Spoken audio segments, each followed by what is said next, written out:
O Brasil, até, né, os anos 60 e tal, ele tinha uma.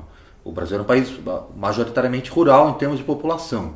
Eu costumo dizer que ele ainda é rural porque, né, como quase todos os países, a área rural é muito maior. Né? A gente vive em função do que é produzido no campo. Agora, até os anos 60, a hegemonia era indiscutível. Quando a gente fala em bancada ruralista, hoje em dia, é melhor a gente comparar até com o período de redemocratização para cá, se ela aumentou, se ela diminuiu. No caso, bom, a bancada ela está aí para atender o serviço dos proprietários das terras, né, no Brasil, das terras, do gado, das empresas agropecuárias. Essa bancada ruralista já foi muito mais mal vista, por exemplo, no período constituinte, porque era associada aos grandes problemas que estão embutidos, né, no campo brasileiro, a grilagem, né, desmatamento, trabalho escravo, infantil. E hoje em dia ela há uma distensão maior na sociedade, ela passa a ser mais aceita por cada vez mais setores e cada vez mais partidos. Então, identificar a bancada ruralista hoje é identificar não só um crescimento numérico de deputados, é um crescimento do prestígio. Eles também têm cada vez mais marketing. Você vê hoje propaganda da Friboi, né, na televisão, direto com Tony Ramos, com Roberto Carlos. E isso significa que eles se empoderaram e significa que eles se empoderaram em termos de comunicação. Né? Então eles não são só um poder no Congresso. Eu costumo falar, como eu mostrei no meu livro, Partido da Terra, que a gente tem mais que uma bancada ruralista, a gente tem um sistema político ruralista, que começa lá atrás, começa nas prefeituras, nas câmaras de vereadores, e vai passando pelas assembleias, pelos corredores dos palácios de governos estaduais, até a esplanada dos ministérios, até a Câmara e o Senado, por exemplo. O financiamento de campanha em si já é uma distorção brutal. No Brasil, se a gente levar em conta que os votos, cada voto vale, né, os votos são iguais, mas há uma desproporcionalidade na medida em que as empresas, numericamente, dá para ver como esse financiamento de campanha elege os deputados que passam a atender os interesses do poder econômico. No caso da bancada ruralista, você tem um dos aspectos desse financiamento de campanha, o financiamento por empresas agropecuárias ou por empreiteiras que também têm seus braços agropecuários, o que não costuma se falar muito.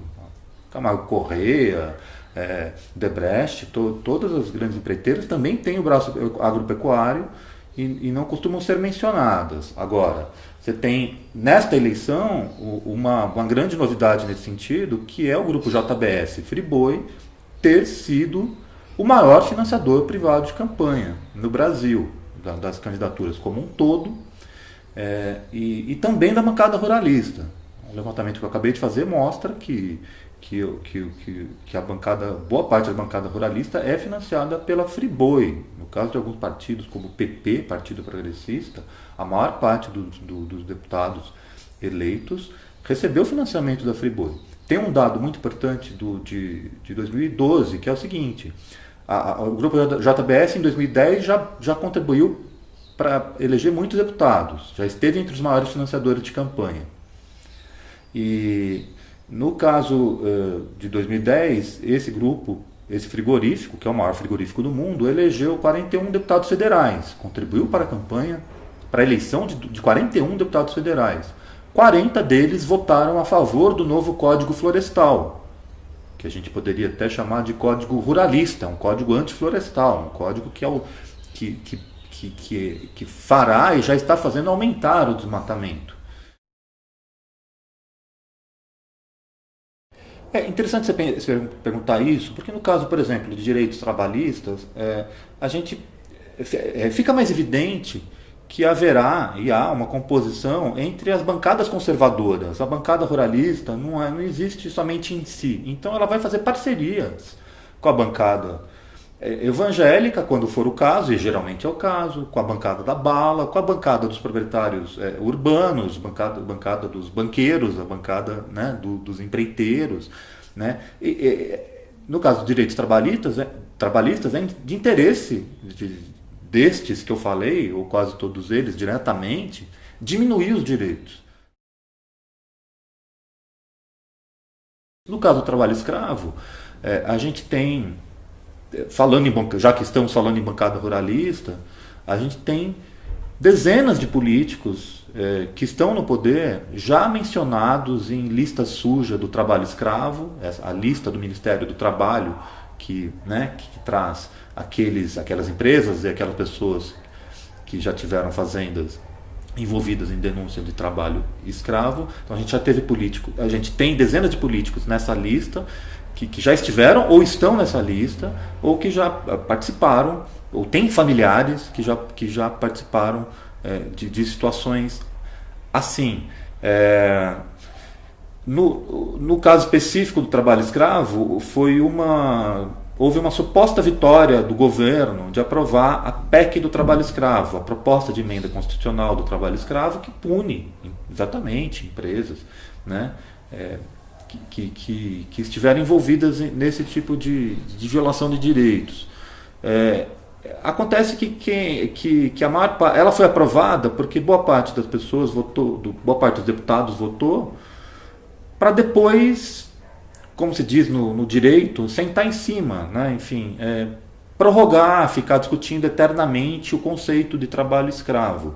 Agora, aqueles ruralistas núcleo duro, que tem voto mesmo de ruralista, de grande produtor ou médio produtor, esses tiveram ainda cara de pau de votar contra essa emenda constitucional do trabalho escravo, que pune o trabalho escravo.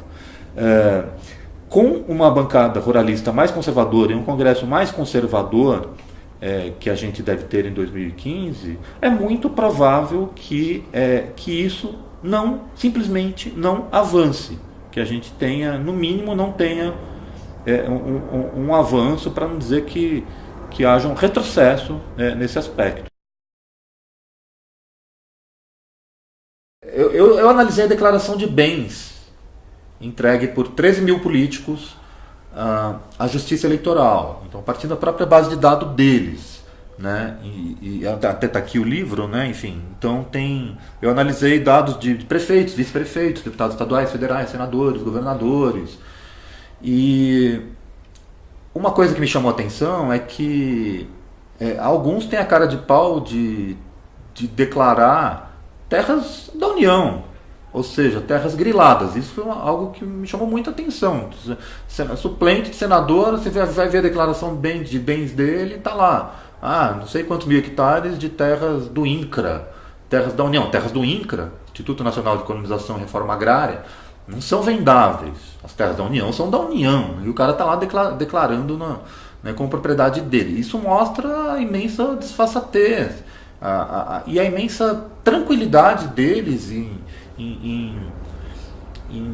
burlar as leis do país, né? Mas nem oficialmente eles têm descrição, né? Quanto mais lá na cena local, né? Nesses rincões do país, onde o Estado não chega, a polícia não chega, onde a lei é da pistolagem, né? Onde o cartório é tomado